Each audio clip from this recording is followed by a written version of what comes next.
a journey into uncharted and forbidden territory through three tales tangled in space and time. Hey, what's going on, everybody, and welcome back to my channel, Movie Files. Elliot back again with a brand new Hulu original movie review for the film Books of Blood. I'm gonna let you all know what I thought about this horror film, and if you should check it out when it's available on Hulu October 7th in this non-spoiler review. Before we dive into the details, as you can see on the screen now, make sure you're following me on all my other social media accounts. That way you all can stay up to date with what's going on over here at Movie Files and get my insights on some of the latest movie and TV news out there. If you are new to this channel, welcome.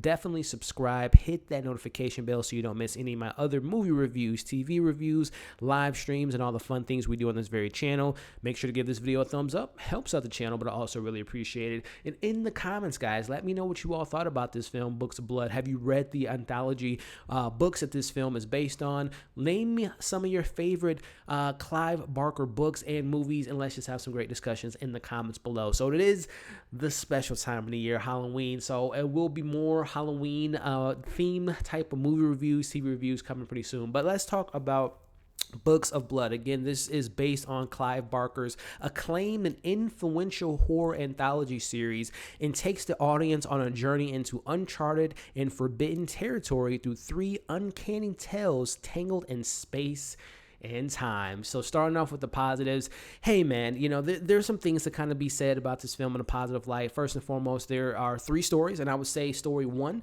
which involves Britt Robertson, and story three, which kind of ties into that first story, was a nice little twist in her character's arc, to say the least, without getting into spoilers. So that kind of caught me by surprise. There are some striking visuals, as we come to expect with Clive Barker's work, whether it be Hellraisers and, you know, all the visual disturbing scenes that you get from that franchise, especially from the Cenobites. You kind of get some of that flavor, especially in the second tale, which involves a medium who can talk to dead people, and kind of the result of him doing so. I thought the visuals within certain scenes of the second story was pretty striking and visually stunning in regards to that gruesome nature that you come to expect from Clive's work. And there is some, again, going back to the first story, there was a reveal that I kind of saw coming, but nonetheless, it was still pretty shocking and sinister, the nature of what goes on in this certain situation that you guys will see in the first story. Outside of those things, man, I was not a fan of Books of Blood, guys. This Hulu original film, to me, directed by Brandon Braga, produced by Seth MacFarlane. You have Mark Millar. I mean, man, this film lacked style, lacked substance. The dialogue, the script of this movie was so generic. It was atrocious. Some of the dialogue, especially in that first story, was such a bore fest. I mean, the dialogue was just so generic. It was so on the nose. It felt like these actors who I've seen in other projects who normally do a good job, it seemed like they were just reading the script and just didn't know who their characters were, didn't care to know who their characters were. Very generic, very just bland. Again, there's three stories being told. I haven't read the Books of Blood, this anthology series that came out in the 80s, but doing my research, there are apparently stories that involve monsters and creatures. And the fact that they picked these three stories, which were very boring, just kind of is baffling to me. Like, you guys couldn't think of any other three stories to put into this tale.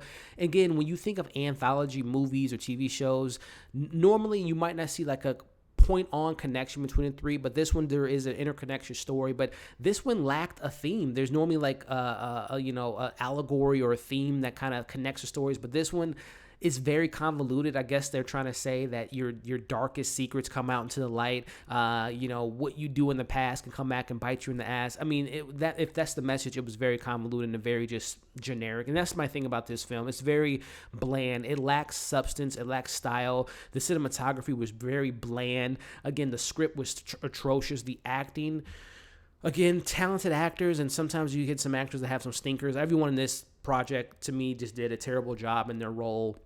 I hate to say it, but that is the truth for me. I just found every performance on this to be you didn't care for the characters, at least I didn't. I could care less of what the end result was, and it was just terrible. It was a bad anthology movie, guys. And it sucks because Hulu has really knocked it out of the park for some things that I saw earlier this year, whether it be Big Time Adolescence, which check out that review, Palm Springs, one of my favorite films this year.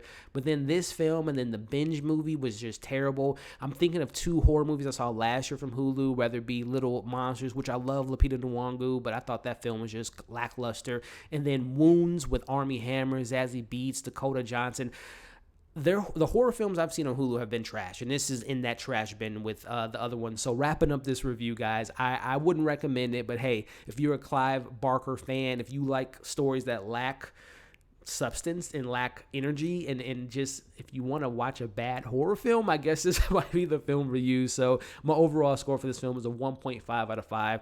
I don't recommend you all check it out, but if you do, let me know what you all thought of Books of Blood. Let me know if it wasn't for me. Let me know your positives of this film, and if you had some other negatives I didn't point out. Again, I didn't want to spoil anything because I could have went really into depth of the things that really didn't work, but overall this film was just lackluster through and through. But let me know your positives, your negatives, and let's have some great discussions in the comments below. And let me know again some of your favorite Clive Barker books, movies, and then what other films that are coming out this month in particular in the horror realm that you're most excited to see. So as always, make sure to like, share, comment below, hit that subscribe button, and as well as the notification bell so you don't miss any of my other movie reviews, TV show reviews, live streams, and all the fun things we do on this very channel. Hope you all are staying safe, and we'll see you on the next video.